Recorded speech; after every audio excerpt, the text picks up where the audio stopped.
আসসালামু আলাইকুম চাচি আম্মারা খালা আম্মারা মুই এমনে কদারে লইয়া আইলাম বরিশালের বিখ্যাত বিস্কি রেসিপি। এবার যে মুই লইছি হইলো আতপ চাল বুঝছেন, মোর দ্বারা হইলো মোটা চাল নাই হের লিগে। এখন দিয়ে দিলাম আস্তা একখান খাজুর মিডিয়া, আপনি কোথায় থাকলে বাডালি মিডিয়া থাকলেও আপনারা দিতে পারবেন, হয়তো অসুবিধা নাই। এখন দেখলাম হ্যাঁ রাস্তা হইলে গলতে সময় লাগবে, পরে কামড়াই কামড়াইয়া ছোট হইয়া এবার দিয়ে দিলাম। আপনারা ছেলে পুতই দিয়েও ভাঙতে পারবেন, মধ্যে ফুতো একটু নাই তো হের লিগে। ওরে আল্লাহ দে হিন্দি কি পরিমাণ ফেনা হইতে লাগছে, একদিন মেজাজটা কেমন লাগে। এরকম ফেনা হইলে আমি সহি দেখবো মনে হয়।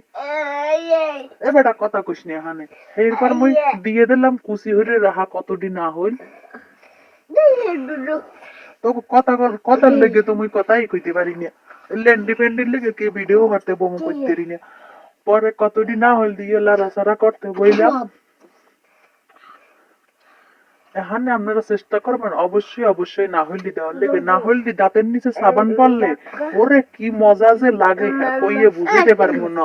আগে যে কালে আপনি দাঁতের নিচে সাবান পড়বে সেই কালে আপনারা বুঝবেন না।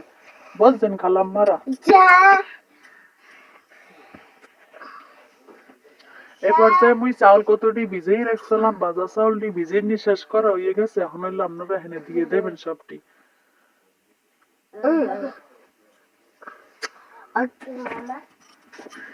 দেওয়ার পরে মুই কতক্ষণ হইলো লাড়াচাড়া দিলাম।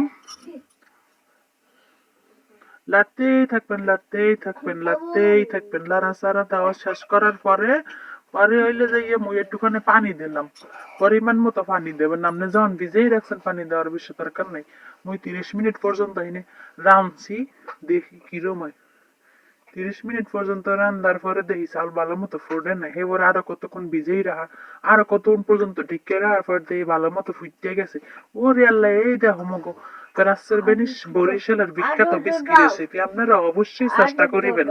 ওরে গুড়াগাড়া লেন্ডি ফেন্ডি তো বললে তো কথাই কইতে পারি না।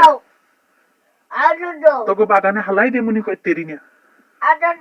আয় আয়।